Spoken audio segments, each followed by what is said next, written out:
خاتمے کے بیان میں سیکھتے ہیں نا، خاتمہ کتاب۔ اللہ تعالیٰ کا شکر ہے کہ اب تک جس قدر مسائل میں دیوبندی اختلاف کرتے ہیں ان کی تحقیق ہم نے کر دی ہے، لیکن ان مسائل مذکورہ میں بہت سے مسائل وہ ہیں جن پر ایمان کا درمدار نہیں، صرف قرات و استحباب کا ہی اختلاف رکھا ہوا ہے۔ جن مسائل کی بنا پر عرب و عجم کے علماء نے دیوبندیوں کو کافر کہا ہے، ان کے خلاف عقیدے اسلامی عقیدے ہیں، ہے نا، ہم مسلمانوں کی واقفیت کے لیے ان کی عقیدوں کی فہرست یہاں پر جمع کر رہے ہیں، اور آپ لوگ بعض ان کے جو ہے ان کے عقیدوں سے دیکھیں، باخبر ہوں، بابر ہوں۔ دیوبندی عقیدہ نمبر 1، خدا تعالیٰ جھوٹ بول سکتا ہے۔ براہین قاطعہ مولوی خلیل کی کتاب ہے، جو امیٹھی کا رہنے والا ہے نا، جہد المقفل۔ سنی عقیدہ، جھوٹ بولنا عیب ہے، جیسا کہ چوری یا زنا کرنا یہ عیب ہے، وغیرہ وغیرہ، اور رب تعالیٰ ہر عیب سے پاک ہے، لہذا وہ جھوٹ سے ہی پاک ہے۔ اور اللہ تعالیٰ نے اپنے سچے ہونے کے تعلق سے قرآن پاک میں ارشاد فرمایا، ومن اصدق من اللہ حدیثا، اللہ تعالیٰ کی بات سے سچی بات بھلا کس کی ہو سکتی ہے؟ خود سچ کو اس نے پیدا کیا اور جھوٹ کو بھی اس نے پیدا کیا۔ کوئی بھی جھوٹ یا کوئی بھی سچ صفت اللہ سے متصف کیسے بری صفت ہو سکتی ہے نا؟ اللہ تعالیٰ کی بات بہت سیدھی ہے، بہت سچی ہے۔ دوسرا دیوبندی عقیدہ، اللہ تعالیٰ کی شان میں یہ کہنا کہ جب چاہیں غیب دریافت کرے اور جب چاہیں وہ اس سے غیب دور رہے۔ کسی ولی، نبی، جن، فرشتہ، بھوت کو اللہ تعالیٰ نے یہ طاقت نہیں بخشی ہے۔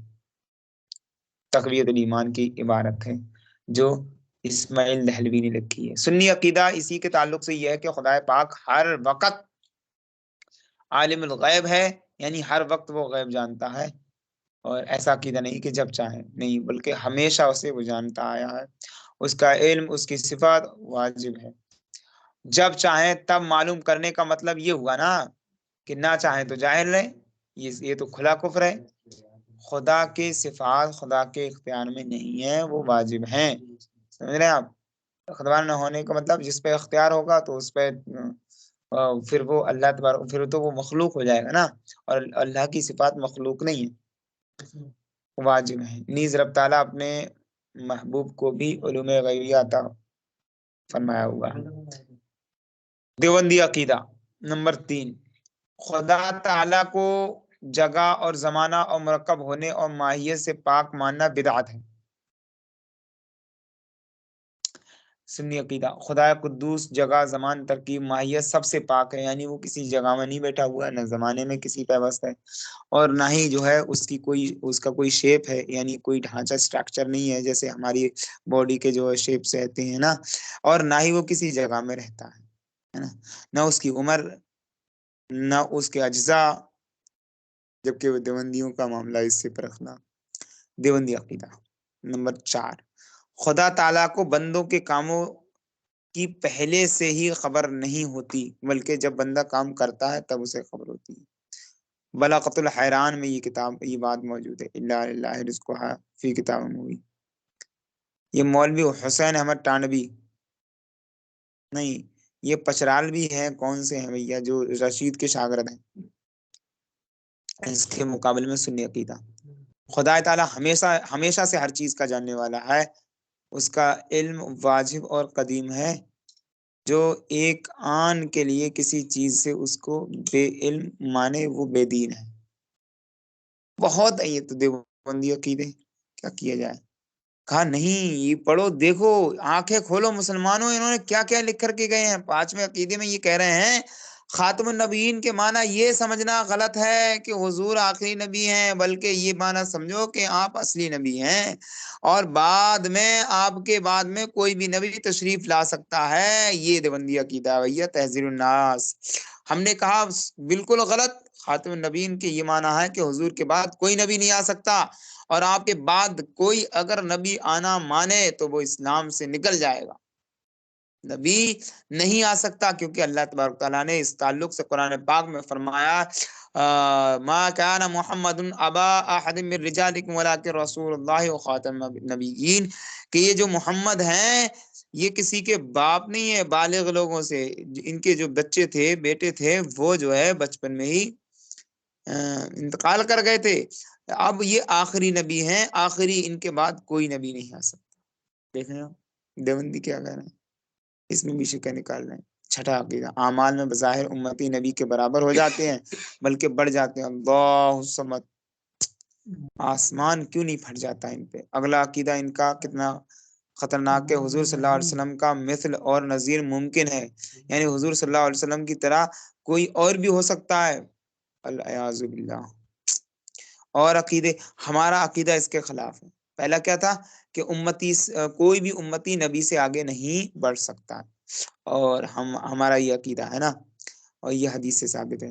اور دوسرا تھا کہ حضور کی طرح کوئی بھی نہیں ہو سکتا ہے، یہ کہہ رہا نہیں ہو سکتا ہے، ہم کہہ رہے نہیں۔ آٹھواں عقیدہ ہے کہ حضور علیہ السلام کو بھائی کہنا جائز ہے، کیونکہ آپ بھی انسان ہیں اور بھی لوگ جس کو ہم بھائی کہیں گے وہ انسان، براہین قاطعہ۔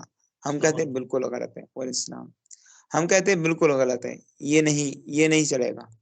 پھر نوے عقیدے میں شیطان اور ملک الموت کا علم حضور سے زیادہ بتایا گیا ہے۔ اللہ سمجھ، کتنے غلیظ غلیظ عقیدے رکھے پڑے ہیں یہ لوگ۔ 10ویں عقیدے میں انہوں نے کہا ہے کہ حضور کا علم بچوں، پاگلوں، جانوروں کی طرح ہے۔ اللہ سمجھ، حفظ الایمان، مولوی اشرف علی تھانوی۔ براہین قاطعہ میں لکھا ہے کہ حضور صلی اللہ تعالیٰ علیہ وسلم کو اردو بولنا مدرسہ دیوبند سے آ گیا۔ اللہ سمجھ، وہی ذل رب، وہی نور حق، انہی سے ہے سب، انہی کا ہے سب، نہیں ان کی ملک میں آسماں کہ زمین نہیں کہ زمان نہیں۔ اعلیٰ حضرت نے اپنی عقیدہ بیان فرمایا، جو جہاں کی بہتریاں نہیں، ارے وہ شعر بھی دھیان نہیں آ رہا ہے نا،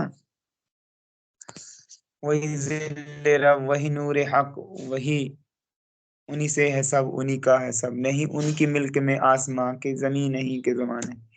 رسول پاک صلی اللہ تعالیٰ علیہ وسلم کی ملکیت میں آسمان زمین ہے، اور آسمان زمین میں رہنے والی ساری چیزیں رسول پاک کے دستے پاک میں ہیں۔ تو پھر اردو بولنا مدرسہ دیوبند سے سیکھیں گے، الیاذ باللہ رب العالمین۔ پیج نمبر 335 پہ انہوں نے بکا ہوا ہے کہ ہر چھوٹا بڑا مخلوق، نبی ہو یا غیر نبی، اللہ کی شان کے آگے جماعت سے بھی زیادہ ذلیل ہے۔ تقویۃ الایمان میں مولوی اسماعیل نے یہ بکا ہوا ہے نا، جبکہ اللہ تعالیٰ کچھ نفوس قدسیہ کے تعلق سے کیا فرما رہا ہے، وَيُجَادِلُنَا فِي قوم لوط، ابراہیم علیہ السلام کے تعلق سے فرما رہا ہے اللہ تعالیٰ کہ وہ ہم سے جھگڑا کرنے لگا قوم لوط کے عذاب کے تعلق سے، ابراہیم علیہ السلام کہ اللہ عذاب مت دے۔ جھگڑا ان نفوس قدسیہ کے ناز ہائے نازنی اٹھائے ہوئے ہیں قرآن پاک نے، تبھی تو فرمایا ہے کہ ہم سے جھگڑا کرنے لگا قوم لوط کے عذاب کے تعلق سے۔ اور یہ لوگ کہہ رہے ہیں کہ بتاؤ کوئی بھی مرتبہ نہیں رکھتے، اگر مرتبہ نہیں ہوتا نفوس قدسیہ کا تو ایسے کلمات استعمال کیے جاتے ہیں۔ اور کہیں یہ فرمایا جا رہا ہے وَلَسَوْفَ يُعْطِيكَ رَبُّكَ فَتَرْضَىٰ، آپ کا رب آپ کو اتنا عطا فرمائے گا کہ آپ راضی ہو جائیں گے۔ مطلب کسی کو راضی کرنے کے لیے اس طرح سے فرمایا جا رہا۔ پھر کہیں یہ وَتِلْكَ الرُّسُلُ فَضَّلْنَا بَعْضَهُمْ عَلَىٰ بَعْضٍ، ہم نے رسولوں کو بڑی فضیلتیں بخشی، اور تمہارا اس کے خلاف یہ کہنا کہ کوئی فضیلت نہیں، اللہ کی شان کے آگے سب برابر، الیاذ باللہ۔ نماز میں حضور کا خیال لانا،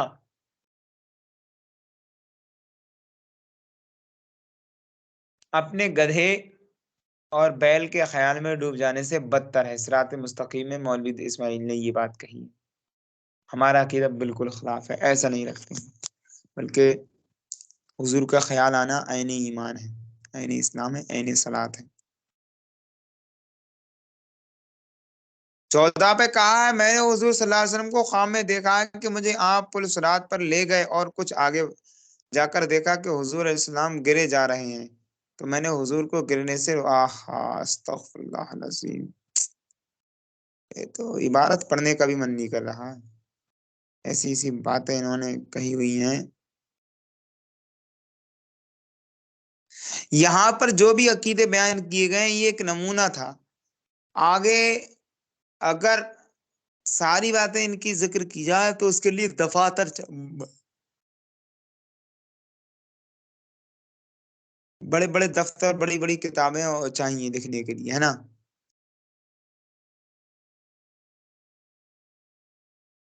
حقیقت تو حضرت نے یہ بیان فرمائی ہے کہ خارجیوں نے تو صحابہ اہل بیت یا اہل بیت اعظام پر ہی جو ہے تبرہ کیا تھا، رافضیوں اور خارجیوں نے، مگر دیوبندیوں کے قلم سے خدا تک کی ذات نہ بچی، رسول اعظم صلی اللہ تعالی علیہ وسلم اور نہ صحابہ کی نہ ازواج مطہرات، سب کی اہانت انہوں نے لکھ ماری۔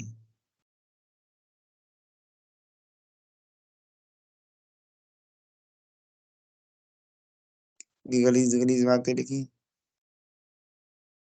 پیج نمبر 327 کے دوسرے پیراگراف میں مولوی اسماعیل دہلوی کی کتاب ہے صراط مستقیم، اس کے حوالے سے یہ وہی کتاب ہے اعلیٰ حضرت جس کے تعلق سے فرماتے ہیں یہ دی کی تقویت اس کے گھر، یہ ہے مستقیم صراط شر، جو شقی کے دل میں ہے گاؤ خر تو زباں پہ چوڑا چمار ہے، جو شقی کے دل میں ہے گاؤ خر، ہے نا، یہ ہے مستقیم صراط شر۔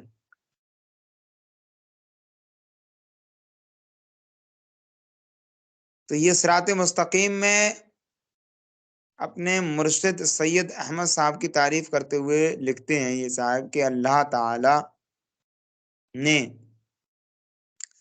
ایک دن ان کا داہنا ہاتھ خاص اپنے دست قدرت میں پکڑ کر امور قدسیہ سے بہت بلند اور نادر چیزیں ان کے سامنے پیش کی، پھر فرماتے ہیں کہ رب کا سید احمد کو حکم ہوا کہ جو شخص تیرے ہاتھ پر بیعت کرے گا اگرچہ وہ لکھو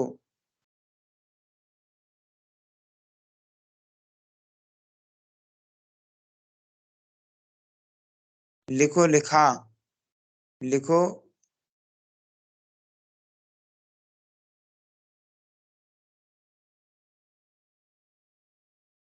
لکھو لکھا ہی کیوں نہ ہو، یعنی کہ وہ اگرچہ جہنمی ہی کیوں نہ ہو، ہیں ہم ہر ایک کو کفایت کریں گے، یعنی اس کو جنتی بنا دیں گے۔ اسی صراط مستقیم میں اولیاء کا تذکرہ کرتے ہوئے اس نے ایک بات اور کہی ہے،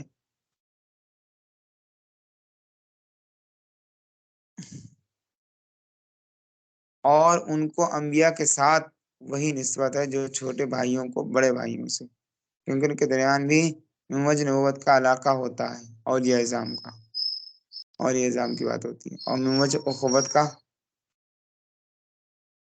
یعنی اولیاء اللہ میں نبوت موجود ہوتی ہے، الیاذ باللہ، استغفر اللہ العظیم۔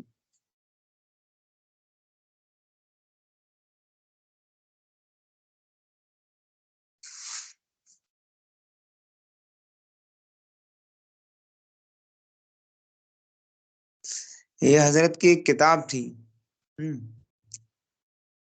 تو یہ حضرت نے ایک کتاب لکھی تھی، اسی کی عبارت میں ابھی پڑھ رہا تھا، ہے نا۔ پھر آگے یہ بھی فرمایا ہے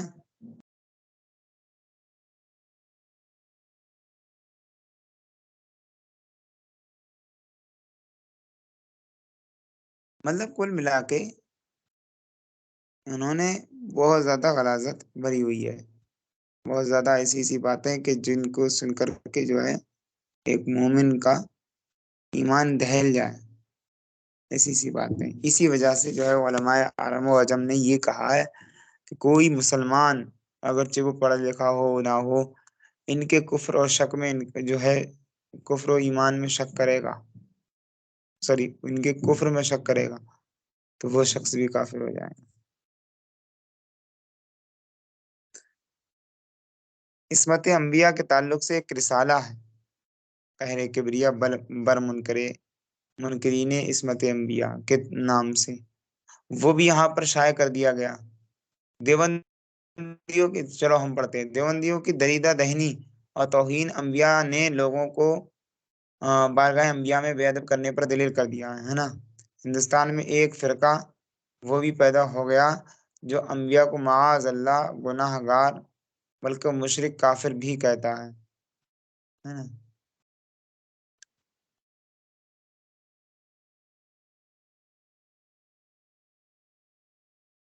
پھر یہیں تک رکھو، یہ رسالہ انشاءاللہ کل پڑھیں گے۔